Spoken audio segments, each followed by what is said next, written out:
everyone, welcome back to Hayley's Help. Today I'm going to share my personal journey of living with OCD. Joining me today is my husband. We love to see him, Robbie the Ranger, who's going to be getting involved in the discussion to give his perspective on living with someone who is diagnosed with OCD.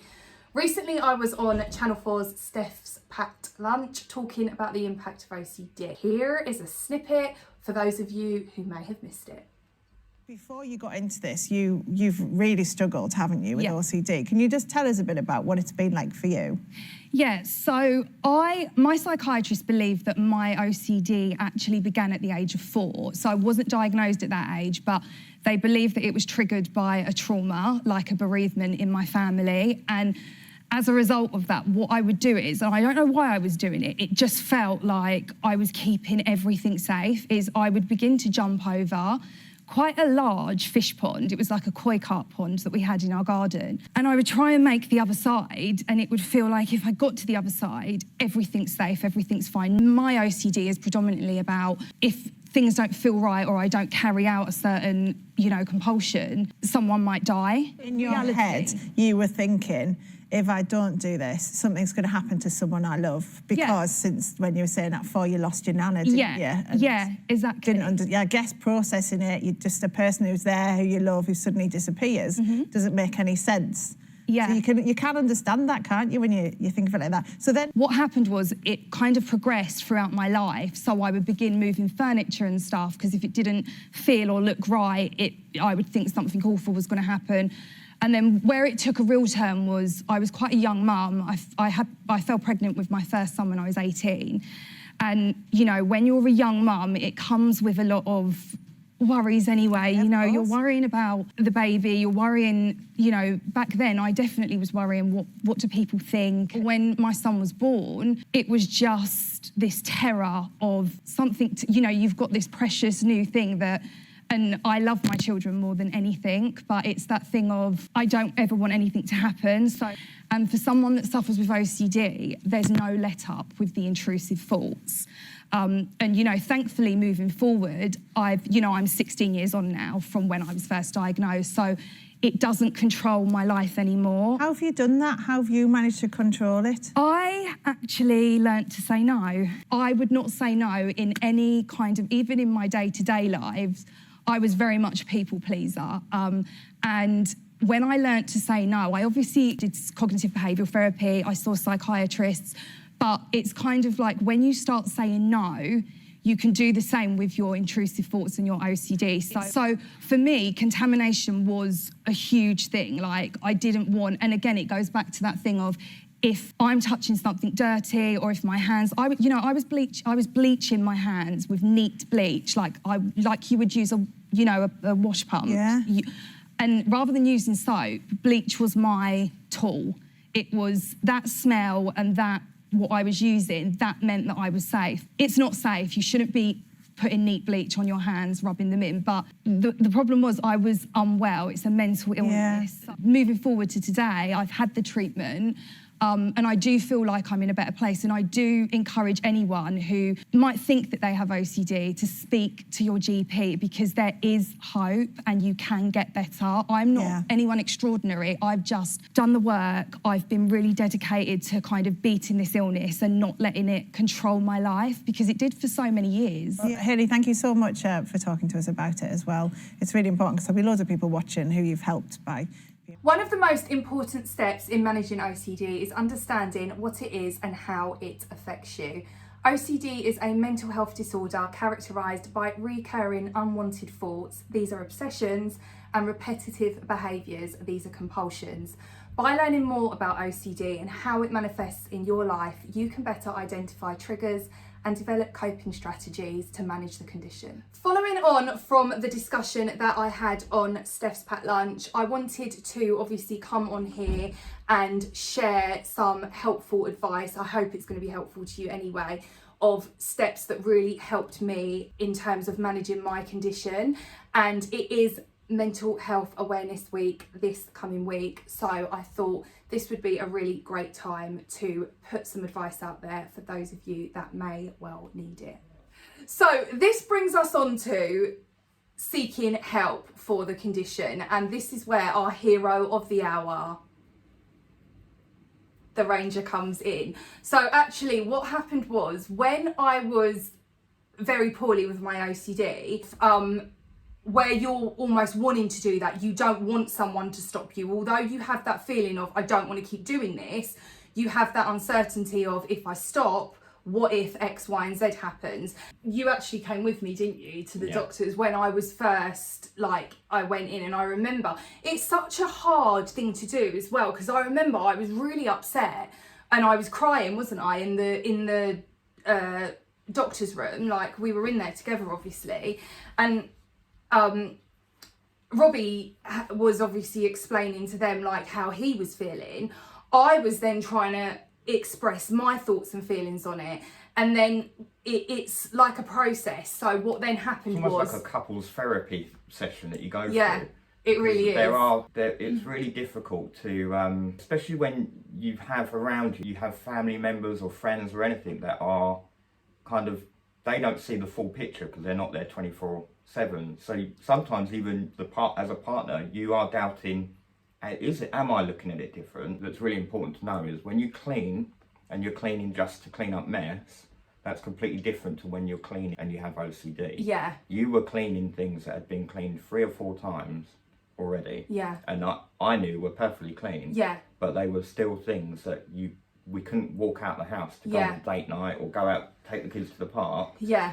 Your OCD at that point was stopping you from even being able to enjoy life, whereas, you know, you are so far ahead now where you can actually live a life where you clean because you want to clean. It's one of my biggest frustrations when the two aren't separated. So while, yes, you know, OCD, what I discussed on Steph's Packed Lunch, the intrusive thought size of it, so getting a horrible vision and thought in my brain that would play over of one of my children's head being embedded into an elevator. Is it an elevator or an escalator? I get the two muddled up. The stair ones, the metal stair ones, that would play over, and that's quite uncomfortable to share with people because it doesn't land the same way sometimes. I think it's how comfortable you are with someone. Yeah. So when you were at the stage where you were comfortable to let me know, you had at times thoughts of me actually throwing our baby over a balcony. The balcony in Blue Water. You know,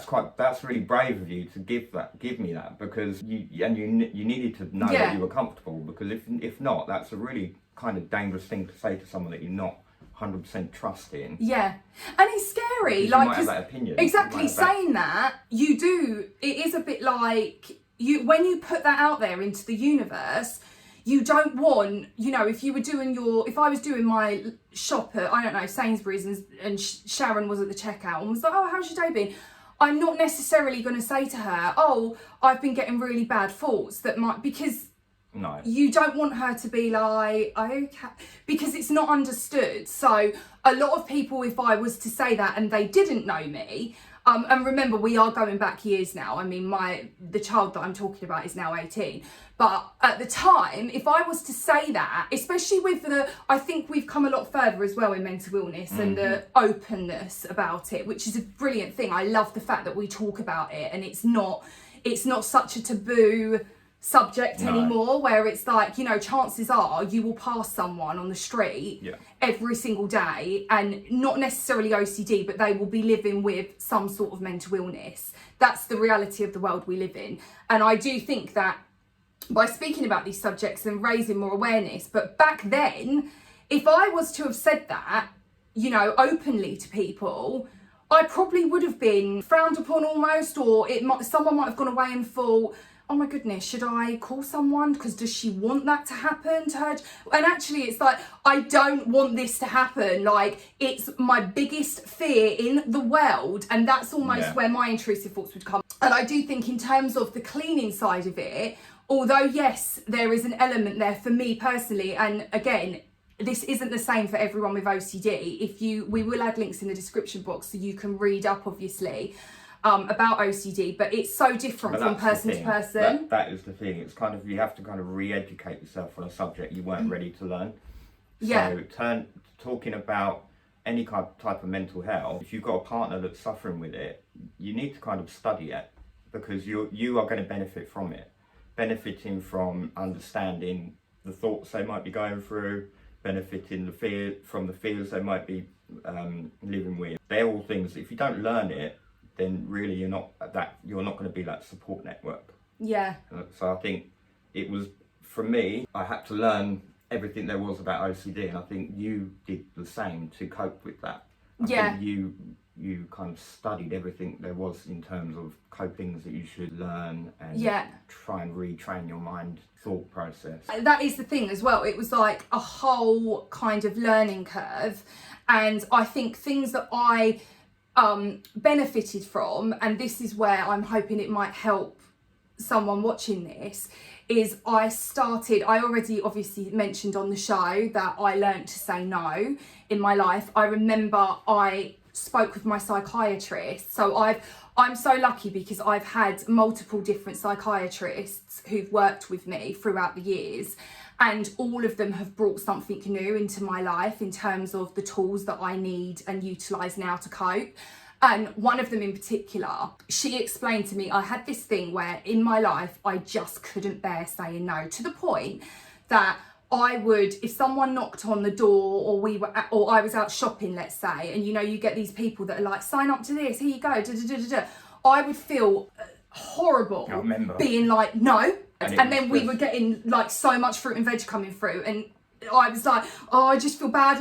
And what my psychiatrist taught me was it's okay to say no and to create your own boundaries. Like, it doesn't make you a bad person. Saying no is really important in any respect. Yeah. For being able to say no to a bully that's in your mind, that's telling you these bad things are going to happen if you don't do this. Yeah. That was that was the turning point for you. Yeah, and I think that is, like I said, I think when you learn how to, because I wouldn't say no in real life, so in my mind, when my worst fears were potentially going to come true,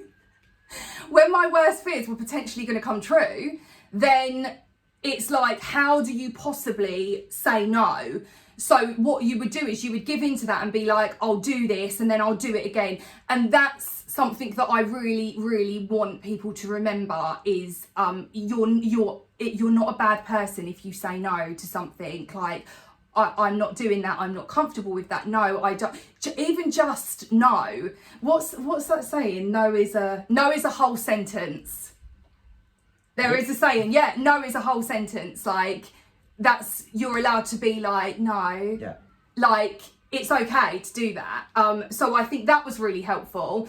And also, just quickly going back to the cleaning side of things, I think it's, for me anyway, it was actually really helpful for me to separate the two. So when I clean now, it's like Robbie said, I'm not doing that repetitive action, and the intrusive thought isn't there when I'm cleaning. So it's a different type of cleaning. However, for so many years where I was cleaning and that was all I knew, like, I don't have a GCSE to my name. Where we had Callum at such a young age, you were 18, he was 19, wasn't he? When he was finally born, so but that was an age where, at that age, normally people are going to university and they're studying to be doctors, lawyers, whatever they're interested in. You kind of, throughout the period of life where people are kind of learning their trade for what they want to do later on in life, I always look at it as, actually, you kind of were studying, where you were so consumed by how do you clean something to make sure there's nothing left, there's no germs left. I think that's all kind of just stored in your mind now. Yeah. And that's just stayed. And now you're able to help people. You've gone into homes and you've helped people that are struggling with the cleaning. Yeah. You have been able to use that information in a positive light. Where I've lived with a mental illness, a lot of the houses I go to, someone might be going through their own issues. And even on here, when I do the cleaning on here, I'm very aware that someone might be in their house and actually going through something, a mental illness of some description, where actually they are looking for that person to help them. And I feel like, because I've lived through my own mental illness struggles, I have that empathy towards that person. Sometimes I might say things that might be taken the wrong way. I don't know, but I know that me as a person, my intentions are always good for others. That's why the Hayley's Help channel is such a important part of my life, because I want everyone to feel safe and that they're listened to and that there isn't any judgment. A lot of people go through stuff, and sometimes actually if you scratch beneath the surface, there is something else going on there that's caused that. So yeah, I just wanted to say that, because I think there can sometimes be this misconception, and also I hate the thought of people being like, oh, well, because you've been diagnosed with OCD, you shouldn't clean anymore. That's it. That's unrealistic, and that's just not. I actually, when I do my cleans on here, I'm having the best time. You probably I clean up because I get satisfaction from it, and it's actually quite therapeutic at times. When I'm cleaning my car, for instance, I get a real kind of buzz out of having a sparkly clean car. Everything's been hoovered out, and I wouldn't actually want you to clean it. No, I know. Because I get that satisfaction. It's your thing, yeah, and that's. Well, I'm not doing it in the same way as you would have been doing. Cleaning. It's done because of that. Yeah, exactly. So, and that's similar to my situation now, where I've not got the intrusive thoughts coming in and plaguing my mind, and then I'm repeating. Like my toilet would be cleaned, and then I might get that relief, because what happens is you get huge anxiety of, you've had this intrusive thought, the anxiety goes up. What am I going to do to suppress that anxiety? I'm going to do exactly what this thought is almost telling me to do to fix it. And so then you'll do that, the anxiety reduces, but it's short-lived. It then will come back, and you'll repeat it, and you'll repeat it again. Now I will clean because it needs cleaning, or I might reorganise something because I just want it reorganised. And where there isn't that same link there, it is an enjoyable thing now. Whereas when it's a very different process. When OCD has you by a chokehold, it's not a enjoyable process. It's a thing of, you might at the end of it feel not even happy, but relief almost, because it does take that edge off the anxiety, but it's short-lived. It comes back and it comes back, and you get this cycle. Whereas, like I said, now it's like I can clean something, and then once I've done it, it's done for the day. I'm happy in my little world, and that's another thing, go into happiness as well. But there's times where I think the important thing is knowing that you can get there, because there were times where I didn't think you would get to that point. Yeah. There were times where it was a dark energy for a long time, wasn't it? Yeah. Where it kind of just took over your life. You see, my psychiatrists believe that this has been going on since I was around 4 years of age. And I think that but can it's sometimes... weird, because when you look back, like at the time, it's like anything. It's kind of like, if you could look back at something, a situation going on in your life, you probably would look back at it and think, why didn't I see that sign? Yeah. It was really like that when you think back to our life, because even when I first met you and you were staying at my house, I went to play football. At half time, I've got about 4 texts from my mum telling me that there's a lot of noise going upstairs in my bedroom. When I got back from football, my whole room had been completely rearranged. I'd only known you maybe a month, and the whole room was completely rearranged. There were other times where I'd go to work, come home, you'd like painted the whole room. Do you remember that? Robbie lived in like Croydon, and I was staying with you a lot, wasn't I, at that point? And I was like, I can't deal with this room. It doesn't feel right. I'm feeling anxious and on edge. I'm panicking. Something terrible is going to happen. The funny thing if about I don't fix it. I would clean my room to a level where my room was never that messy, but I would actually go that extra step to clean it before I knew you were coming over. So I would do it, and then you would completely redo it. And I would literally like gut his whole room. Which at the time, again, if I look back on it now, that just shows you the power though of having a mental illness. There would be a lot of people that would be like, all I would be thinking about is what is he gonna think? Yeah. I knew his mum was downstairs as Yeah. well. What is his mum gonna think? Like, and it wasn't like they'd known me for years. Like, this was quite a new relationship. I did not even consider it. It wasn't even, I wasn't thinking about how are you am I gonna gonna feel What- or how, no one else. It was just, I'm feeling uncomfortable, I'm panicking, I'm feeling like something terrible is going to happen because it does not feel right. I need to fix this immediately. So that's what I did. And it's like, it's wild to me how far I've come now though. We talk about it more. Any problem in life, if you talk about it a bit more open and honestly, you get further, don't you? And, Yeah. And again, it goes back to that. If you trust the person that you if you don't feel like you're getting judgment from the person that you're speaking to, then you're gonna feel more comfortable the next time speaking to And them. I also think as well, some people worry, I think a lot of people will worry about like discrimination. And I know that he'll know more about this because it's his job, but there is a Equality Act, isn't there, where people aren't allowed to discriminate against you. But I do think there will be a lot of people, like I was reading an article, and a lot of people in more senior roles in terms of working, they worry about sharing mental illness because it is actually, it's not allowed. You can't. Well, it's that stigma, isn't it, of again saying something to the wrong person. Yeah. But in work realm, I think it's really important that mental health is actually at the top of anybody that's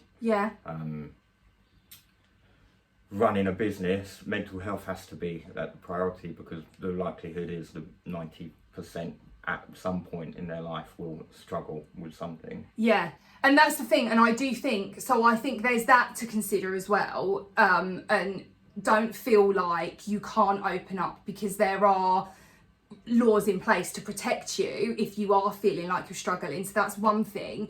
And another thing is, I think it's really, really important to have a mindset of hope and determination, because if you feel like, and I it's hard because I felt like this is it now, this is my life, I am never going to do anything with my life, I am just existing, like I'm not, what am I doing with my life? Fast forward to today, I've done things that back then the old me would have been like, what? Something I really wanted to discuss on Steph's Packed Lunch, but it's a live show, so there's like time constraints. So, but something I did really want to discuss with everyone was my psychiatrist would set me homework. So that would be, for example, I want you to try and not wash your hands one less time than you normally would, or wash them for, and when you start doing that and you see nothing bad has happened, it almost rewires your brain. I think like that's the best way I can describe it. And it wasn't an overnight fix. This was me every day, and some days I would be like, I can't do it, I can't do it. But as a partner, and that's another thing I think is important to bring up here, sometimes you can be, because you love that person and it's easier for them to carry out the compulsion because then you are a kind of relaxed state. Yeah. Sometimes as a partner, you can kind of become the enabler. So at times you may have wanted to carry out something or said to me, you know, we can't leave this house, I've got to do this. Yeah. And I would just kind of give in to what I knew was wrong. Yeah.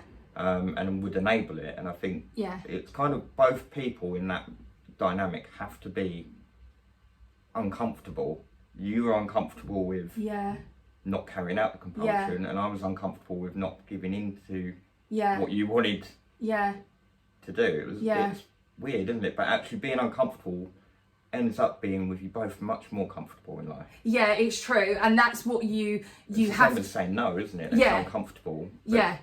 At times you do have to do that. You have to be uncomfortable. And that's where you find, I think, as well, that you actually find your comfort in being uncomfortable, because if you're not placed in uncomfortable situations, you don't get to grow from it, do you? You don't get to see that there is another way, and so that is really important, I think. And being busy as well. I think if you keep I even now, if you don't keep yourself busy with whatever it is, your mind can then take that silence, that kind of empty period that you're not doing something. Your mind can feel, and that can be dangerous at times if you're suffering with mental health.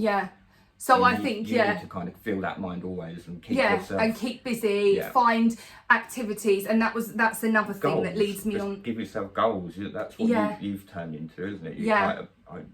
I am literally like, but that's not determined Danielle now. Like, I will go out completely out of my comfort zone, and there will be people I know that will have received stuff from me that are probably like, she's frozen, but what do I always say though? If you don't ask, the answer is always no. It's true, he does say that. And that's the thing. And it's like, I don't know how it's received by the other person. And I might sit here and be like, oh my God, this is so awkward.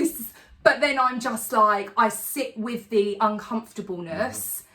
And then it drifts away, and I'm like, that's okay. Like, maybe I'm not a right fit for that. Maybe I'm a bit too much. Maybe I'm a bit not enough. Maybe. I don't know what the reason could be. It could be 1,000,001 reasons, but is it worth me stewing over it and thinking I'm not good enough, or oh, it's because I'm so stupid, I should have more GCSEs, or no, it's just I might not be, good for skiing. I might not be good for skiing down some slopes. Exactly that. So I do think that it's really important to do that and come out of what is your comfort zone, because you can't grow from there. Embrace being uncomfortable, and when you do that, it is actually quite a beautiful thing. And I stand by everything I've said on Steph's Packed Lunch. I'm not an extraordinary person. I just am someone who I was determined I wasn't going to live an existence where my life was consumed by something that I didn't want it to be consumed by, like the intrusive thoughts. And because it's not nice to live with that every day when you're walking around and you've got these horrible images in your brain, and you can't just lift your brain out and go, I'm going to put that to one. They're just there with you, existing all the time, and it is unbearable for the person suffering from it.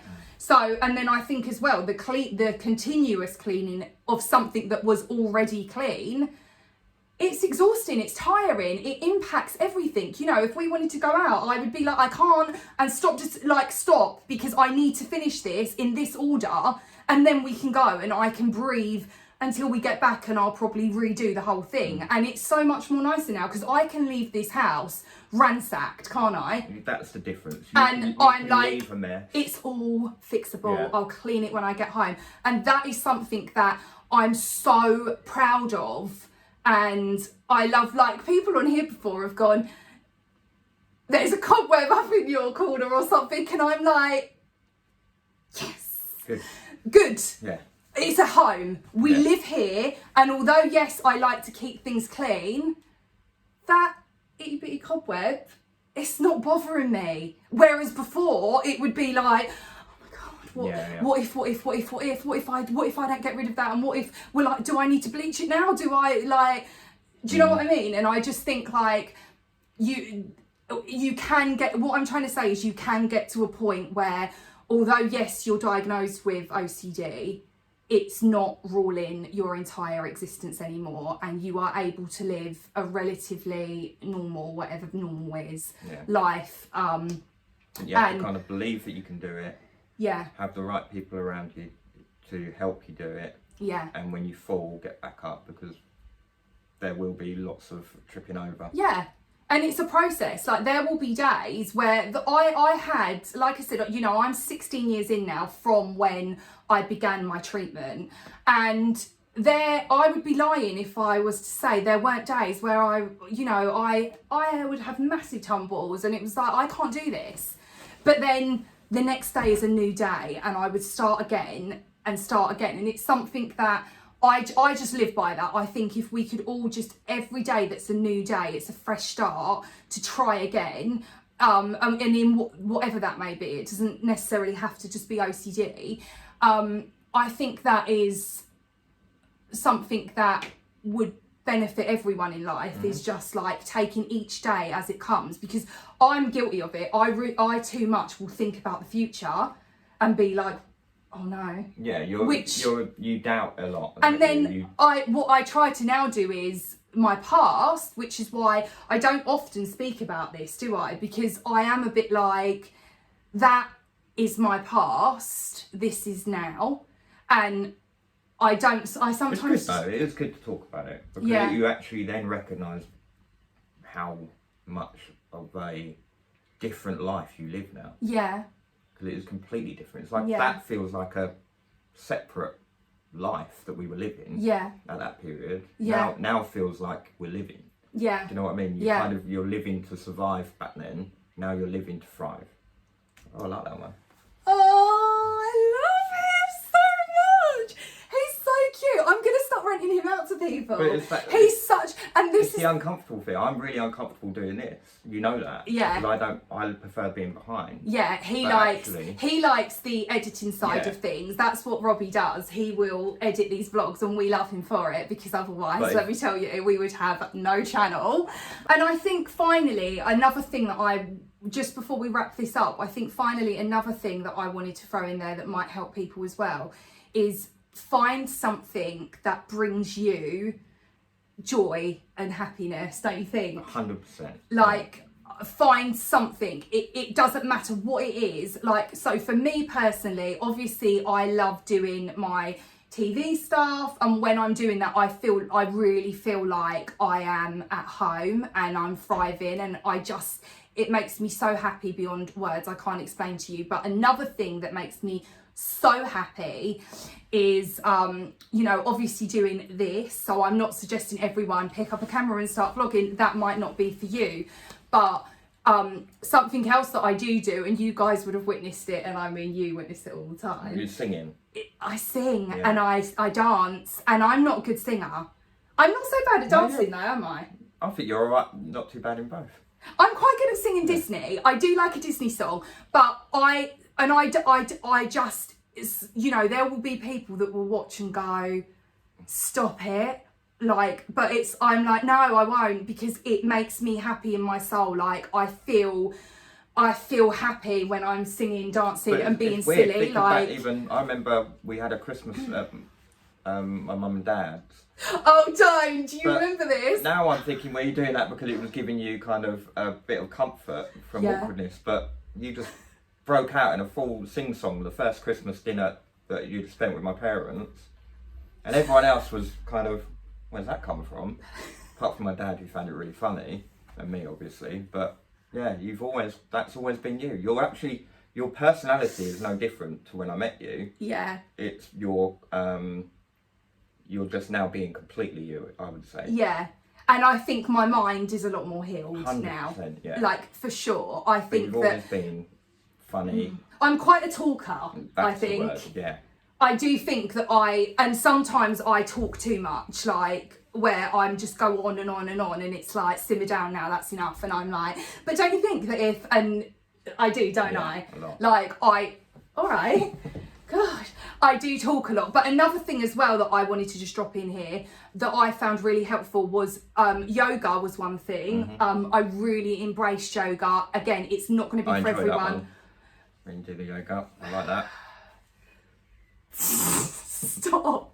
So yoga was one thing that I found that I loved, and also another thing that it might be difficult for some people, because some people actually use alcohol as like a bit of a crutch when they have mental illness.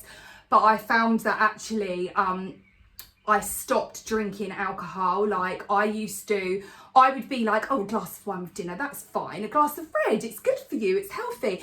And actually, it isn't, especially when you have mental illness, it's one of those where I'm not at all telling you you're not allowed to drink, because that's for you to decide. But I'm not like teetotal, so if there's an occasion, I might have a couple of glasses, but I'm not like a habitual drinker anymore. And at one point I was like, it was actually a bit of a problem, wasn't it? Because I was not to the point where it was like I was an alcoholic.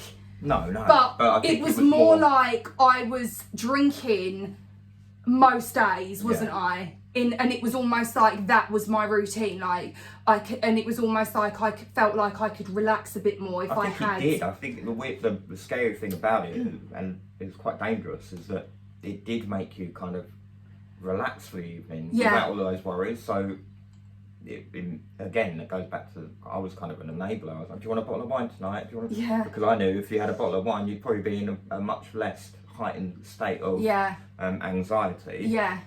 But again, you're actually just masking something that isn't the fit. Yeah, you're putting like a band-aid over it. So that is another thing. This might not apply to you. You might find it helpful, you might not. I always say what works for one doesn't always work for you and I. What worked, we found that solution. It was trial and error of finding what worked for you. But that would be completely different for everybody. But they're the key things, are getting help, aren't they? And getting the support, finding your own way of dealing with it. Yeah. And also find yourself a Robbie. He's available at most good retail stores. I really can't express this enough. I really believe that with the right help and with you having hope and a little sprinkling of determination and the right support network around you, there is absolutely no reason why you can't live the life that you have always dreamed of. And I want you to, anyone that's watching this, please just take this as your sign for now onwards to make those steps to get the life that you deserve. Okay, so I hope you guys have found this vlog helpful. If you have, make sure that you click the like button. If you are new here and you enjoy the content that I share on this channel, then please go ahead and click subscribe. And as always, my loves, I love you lots, and until next time, keep it clean. Bye guys.